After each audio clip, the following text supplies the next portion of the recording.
Goes right back in and cuts it off. And how about a high kick there? And he opens himself up, and Dan Theodore just charges in with rights and left. Puts Horn down on the mat. Now Horn just picks him up. Theodore slips free. さあ今始まりました。パンチ前に出ていく。今度冷静に見切っているパンチ。左フック。ハイキック。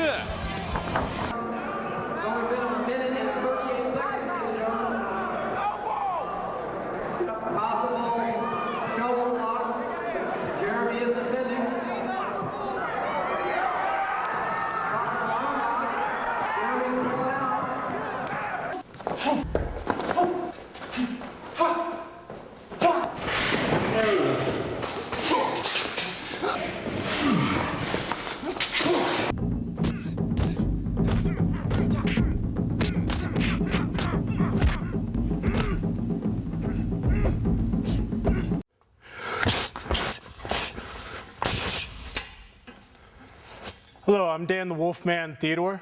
I have 21, almost 22 years of martial art experience.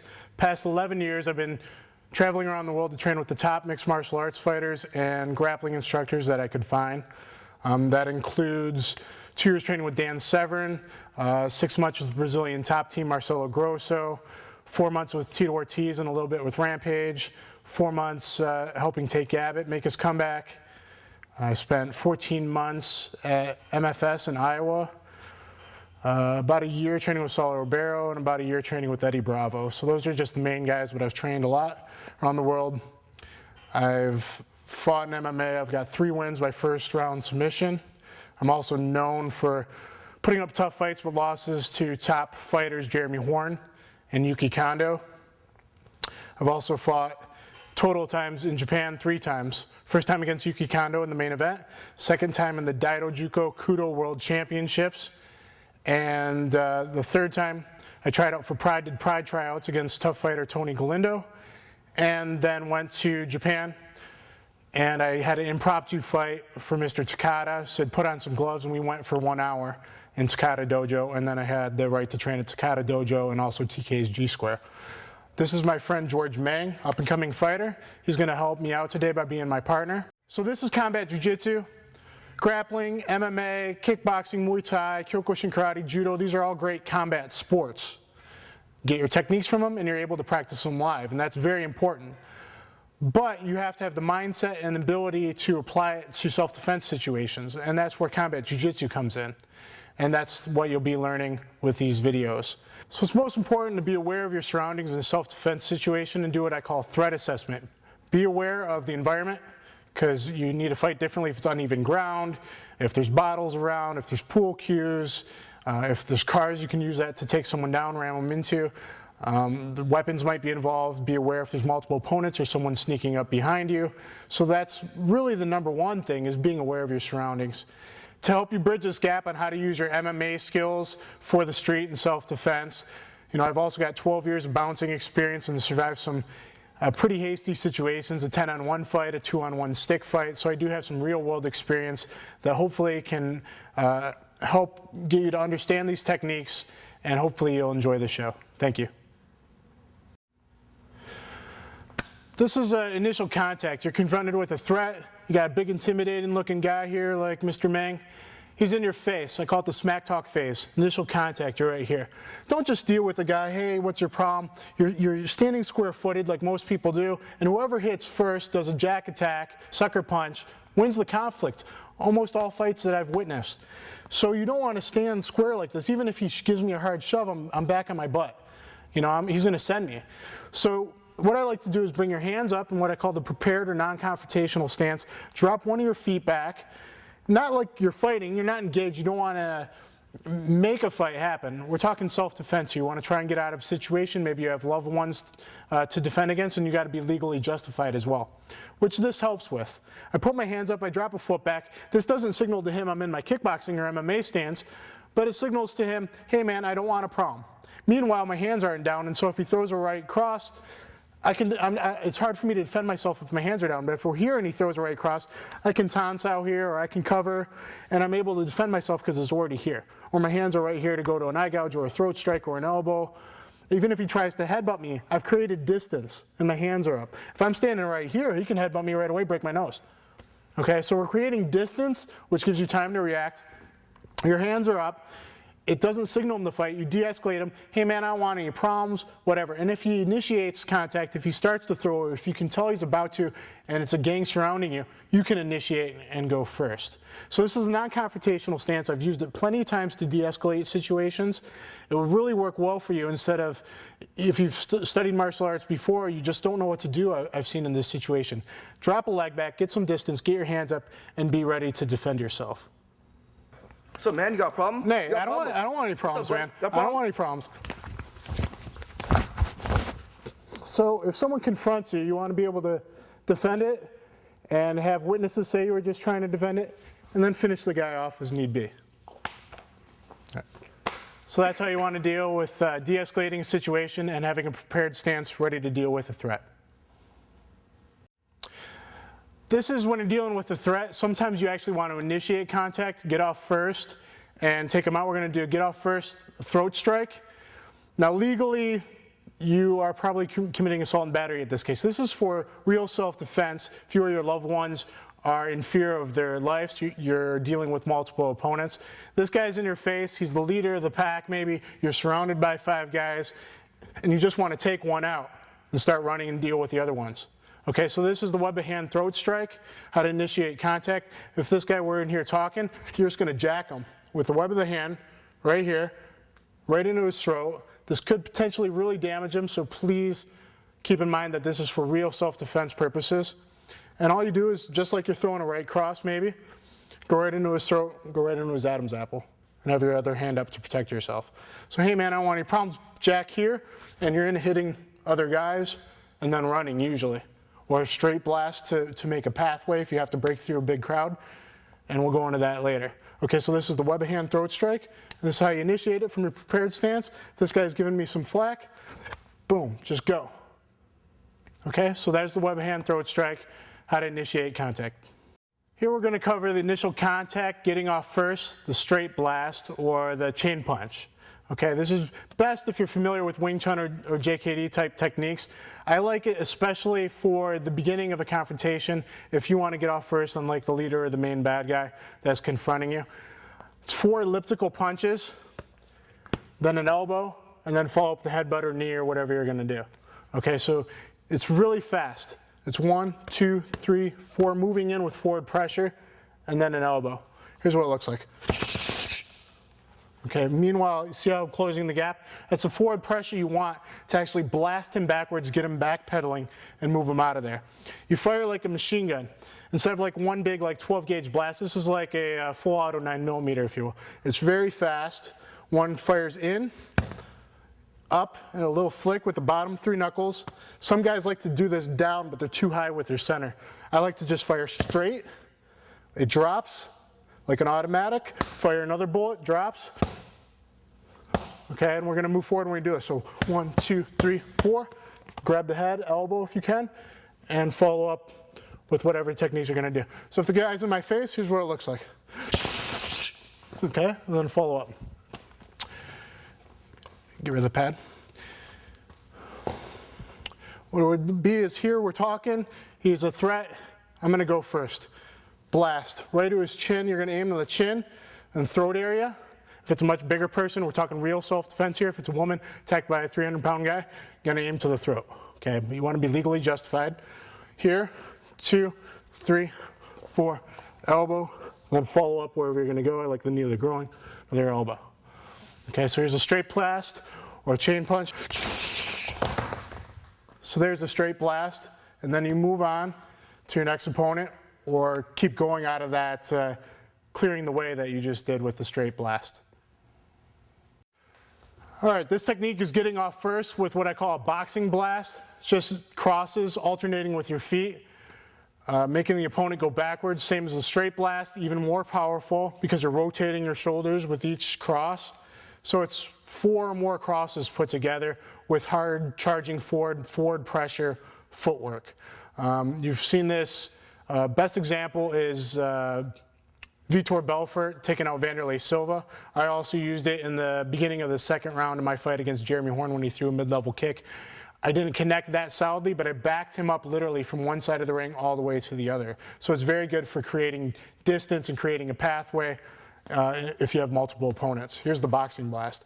The guy's confronting your opponents in your face. This is getting off first and going right into it. Okay? And just keep going forward to follow up with the knee or whatever you're going to do. That's the boxing blast. This technique is how to get off first with the headbutt. Again, you're initiating contact, justifiably so. If you're in fear of your life, there's multiple opponents, you think there might be weapons present later, and you need to get out of a volatile situation. So you're here in your prepared stance, this guy's in your face, you're gonna initiate with the headbutt, come right into him, come to your tie plum clinch, give him the knee to the groin, a knee to the body or to the head if you can get his head down all the way. And then if he comes back up, still palming his neck, come with the inner elbow to the head, okay? So here it is again. Coming in with the headbutt, grab, knee, knee, elbow. On the headbutt, or you want to hit him in the nose if he's approximately your height. If he's much taller, you're aiming to the chin. You want to surprise him. That's what and use all your body mechanics to get a lot of force behind the strike. He's in your face. Hey man, I don't want any problems. Bam, you're going to come in and nail him.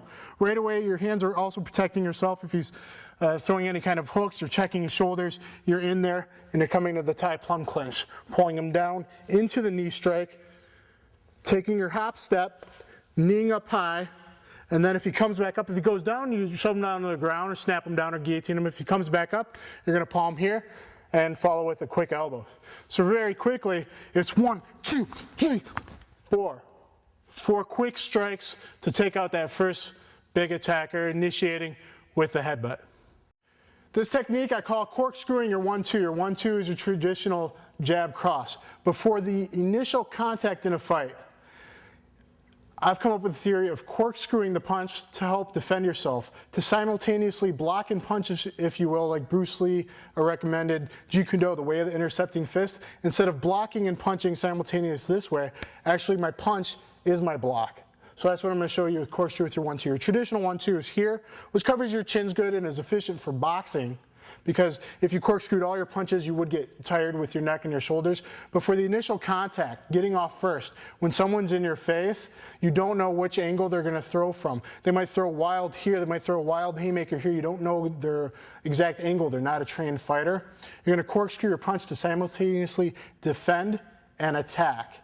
This is, we got off first with the other techniques, initiating. This is, you're super intense, you're ready to go. If you're a trained martial artist and he's going to start to go, he starts to throw his right cross, you can sense it at the same time, and I'm going to go at the same time. I'm going to hit him with my 1, rotating. I'm not down here, because if he throws up high, maybe he hits me in the temple. But I'm rotating and I'm totally covering here, and then 2, rotating my hips just like a traditional cross, but rotating in case he comes with the right left. I'm defended. I'm defended really well, as opposed to here. If he throws high, that hook might hit me. Even if I raise it good like you're supposed to in boxing, he might get me in the temple. He might be swinging wildly like people do in street fights at weird angles.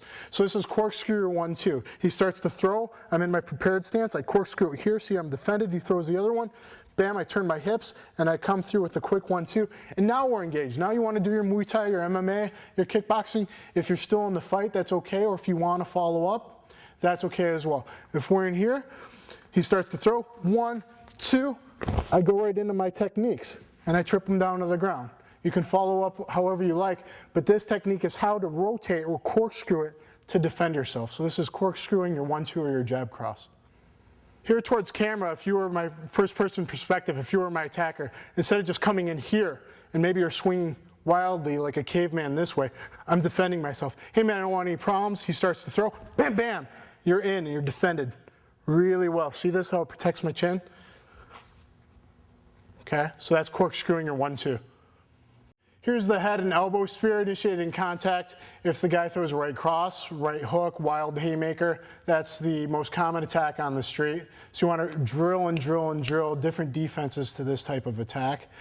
This is like the corkscrewing, you're sensing it. Instead of covering and firing back like we'll do in a minute if you catch it late, this is simultaneous. He's going, I'm ready to go. This guy's in my face, he goes, and I'm going to go right away. Okay, so here's charging in with your spear and headbutt. He throws that, I'm going to charge in, and my head's going to headbutt him, and my elbow is going to hit him in the chest, hit him in the face. Gunting, you hit him in the shoulder or the bicep, you're going to destroy the arm. It's like a destruction in Kali. You're going to step into it. So slowly here, boom, I'm totally protected. It's like a cover. Your elbow's coming up, so you're covering against the punch, but the elbow is going to hit him, hit his attack with initial contact. I'm going to move in, so it's like two cars hitting each other, and the head's going to follow, and it's also creating a frame to protect my neck. Elbow and headbutt spear he throws. Right hand goes to the back of his head. The head comes in. This is going to spear him in the chest or the arm. Here you're going to hit him with the headbutt, and then follow up with the knee of the groin, the knee of the body, and the elbow like before to the head. Initially, he throws the right hook or haymaker.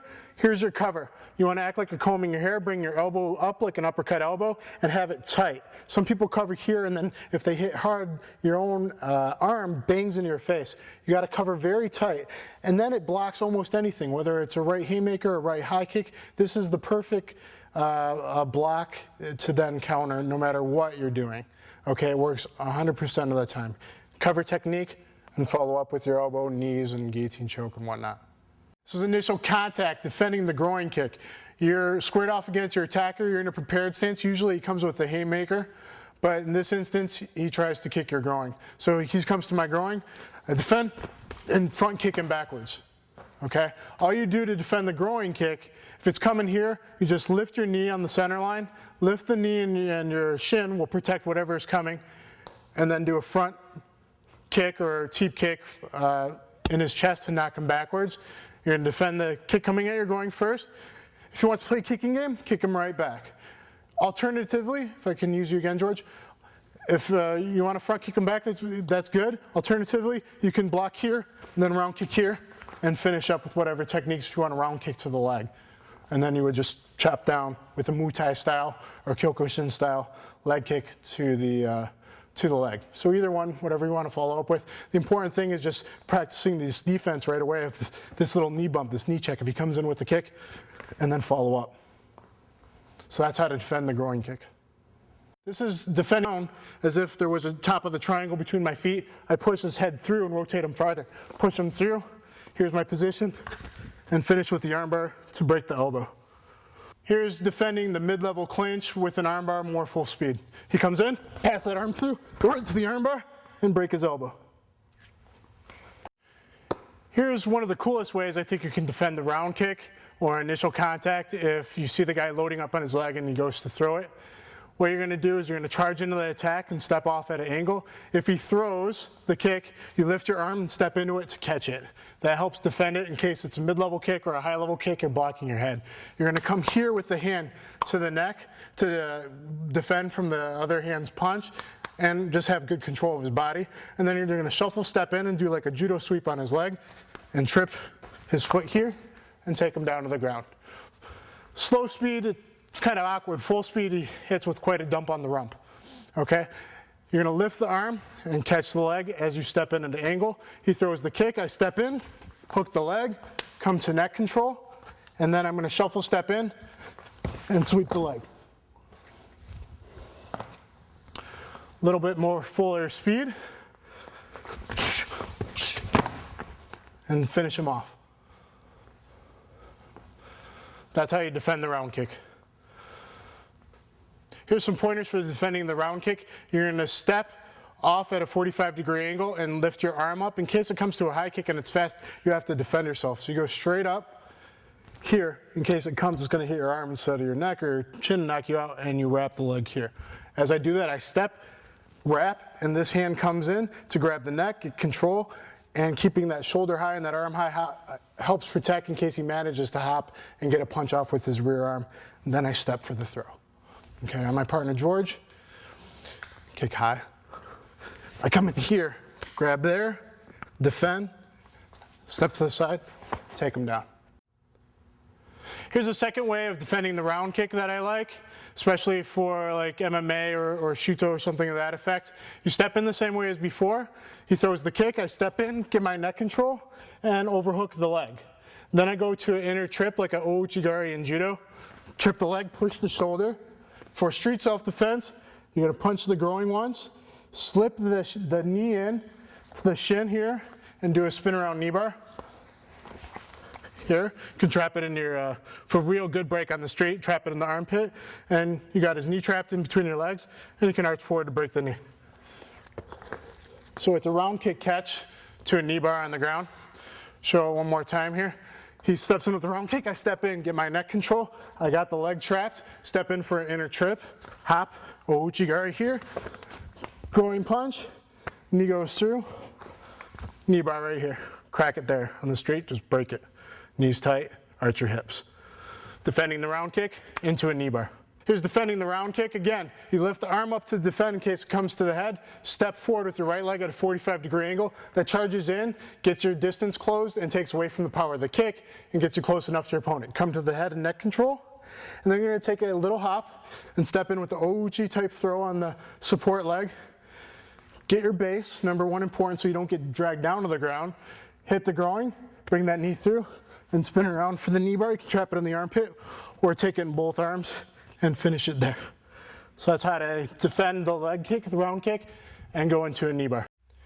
Here's a style of defending yourself against multiple opponents. If you're surprised from the side or from behind, you want to use your shoulders to defend yourself. And these are more Russian style or wavy arm punches, but you can generate a lot of power and also defend yourself with your arms if you're attacked by many opponents or in a crowd. So if my attacker comes from the side here, I'm going to defend with my shoulder, lift my shoulder, tuck my chin. So I might take it in the face a little bit, but I'm not getting knocked out with the sucker punch.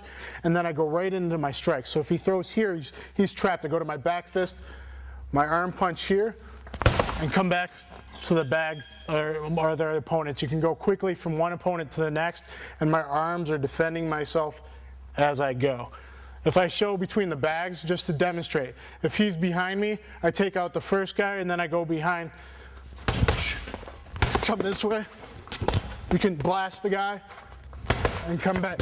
There's a lot of power in these overhand type strikes or forearm type strikes against the bag.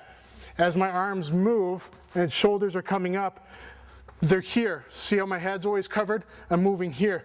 Back fist, punch. I'm blocking my head. It weaves over my head. Back fist, punch. Stepping in.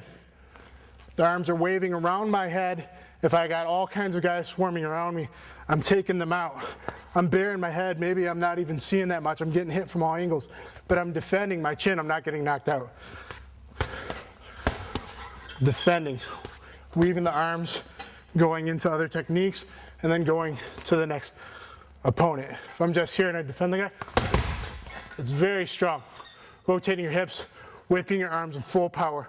The important thing is how my arms are up, defending my face. So that's a way of multiple opponent punching if you're surrounded by multiple opponents. Okay, this is stand-up street grappling. Number one important thing I'm going to show is the osoto-gari, the best judo throw for the street, the major outer reap throw, because it gets the opponent in a very vulnerable position, and I can use it in all kinds of situations. Before I get into details, I'll just demonstrate that. Here we are wrestling the over-under position, and a lot of times in a street fight, MMA fight, I've ended up here all the time. You'll end up here. This is a great throw to hit, especially a bigger opponent with. You step to the side and throw them down. As you see, it gets him in a very vulnerable position. Knees here, hitting, arm bars, everything. Okay, another way I can use it, if he grabs my shoulder, I can overhook, come in here, grab his throat, take him down here, finish with whatever. Maybe the guy surprises me from behind, he grabs me this way. Come in, same thing, throw him down to the ground. It's all doing this major outer trip. Gets him in a very vulnerable position, and I'll show a bit more of that later. Here's how to do it from the over-under position. I got my underhook, and I got my overhook position, okay? Here we're playing a little bit of the wrestling game in the street. Maybe we're doing knees and doing punches to the ribs, pretty much is what you got. I could also shoulder pop him there as he leans over. I'm gonna charge forward with my left leg and load his body weight and get it going back into the rear is the important part with this throw. Get his weight going back and towards the rear. I'm going to step here and pull him with this overhook, lift him up, and the underhook, chop down, keep that elbow tight, and it's going to load his weight on this leg. Then when I sweep it, support it, he's going to go down very hard because I get all his weight charged on one leg. Okay, here, I leave a little bit of space in between our legs. I bring the right leg through and sweep down, and he's in a very vulnerable position. I'll show a little more force speed. Osoto-gari, major outer reap. here, we're wrestling around, knee in, step here, here, arm lock, knee here, punch there, arm bar there. It gets him in a very vulnerable position because as he's on his side, you can't even punch up with any leverage. There's no strikes that he can do. And I have full punches on his face, arm bars, some choke variations. It's really good for street fight. So this is the Osotogari major outer reap throw from over under position right here. Underhook, high, overhook, pitch down. Get his weight, step here, load this leg. Here, step through, sweep that leg back, and take him down to the ground. And that's the Osotogari major outer reap. Okay, I just showed you the throw. Now here's one of my favorite finishes for the street. Right away, you drop your knee into his ribs, and then chain punch or straight blast his face. Bum, bum, bum, bum, cover him up, drop a couple elbows on the guy, and then soccer kick him in the back of the head. Very fast, right after the throw. Drop the knee, 1, 2, 3, 4, elbow, elbow with all your body weight, dropping down, palm the back of his head, elbow, and then soccer kick the back of the head or the neck, and you're out of there. Make sure you're legally justified. The kick at the end would be brought into question legally afterwards. So this is for multiple opponents. Okay, I'll show this quickly. From the throw into the finish, you're here. Throw the guy, jump the knee, elbow, elbow, kick the back of the head. That's finishes number 1 to the Osotogari throw. And now we'll show you finishes number 2 in the next clip. Here's finishes number 2 after the throw. You're gonna go into your punches, regular punches, full shoulder rotation, dropping down. He brings his hand up there to protect himself. See how that's open? Grab it and finish with the armbar. As we did earlier, knees tight, break the elbow. Full speed. After the throw, here's how you follow it up. You're in here, we're fighting, we're kneeing, we're shoulder popping. Just take him down, bam, bam, bam, bam. See, as he covers from the punches, that's why the arm is open. Take it. That's finishes number 2. That's finishes number 2 after the Osotogari major outer reap. That's great for the street fight. And we'll show you more in the next clip. Thank you.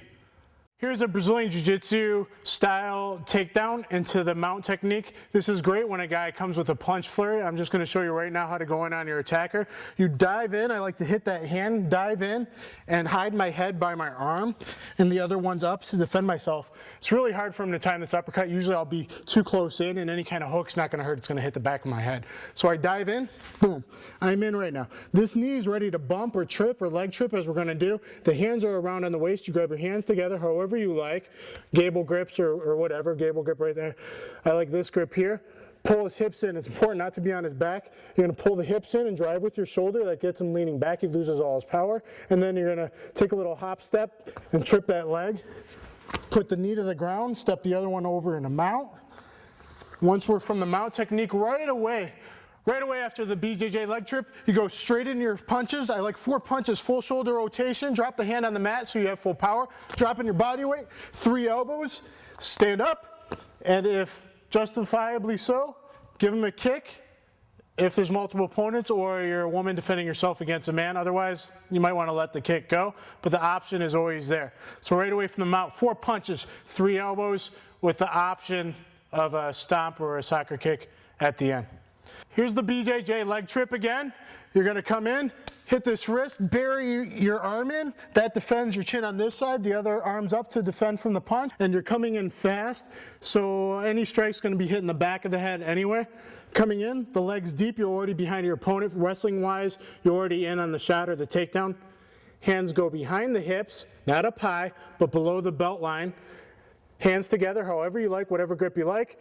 Elbows tight, suck the hips in, and you're going to drive with your shoulder pressure to bow his back. Once his back is bent, people don't have power this way. If he bends forward, he has strength. If he's bending back, he loses power. So pull the hips, push the shoulder. Once he's bent backwards, then you're going to do your leg trip. Suck it in, go right in the mount. Then in your 4 punches, 3 elbows. And if you want to get away or possibly stop. That's the BJJ leg trip. Into finishes right there. Okay, this is the cross right into a takedown. I learned this at the Takata dojo in Japan. They drill and drill and drill, and it's very good for both MMA and for street self-defense, combat jiu-jitsu. You're here, you go right into your cross, rotating your hip, just like a boxing cross, aiming for the chin, shoulders up. But the important part is this, to follow it up with pressure, almost like the BJJ leg trip we just did. Here, and step in with that knee. Step the knee very close. So you're gonna do the punch, a little arm weave like an underhook, and step the knee close to him. Punch and step, you charge it. It's a charged power punch. You go with full force, forward pressure. Punch and step. Now that the knee's already tripped behind him and he's a little bit sideways, the hands are gonna come down on the hips. You're gonna drive with your head and your shoulder, a lot of head pressure here, and use it as a knee bump, like in wrestling. Drive them down and come to the side mount position where you can follow up. A little fuller speed. Your opponent's on you. Strike, go. And it's the knee that's tripping him down. Whether the punch lands squarely or not, even if he brings up to defend, you're stepping into the punch, you're stepping the knee behind, and this is what's tripping him, having this knee close. So this is the cross punch right into a takedown. And you get to side mount, very effective for the street to take your opponent down quickly.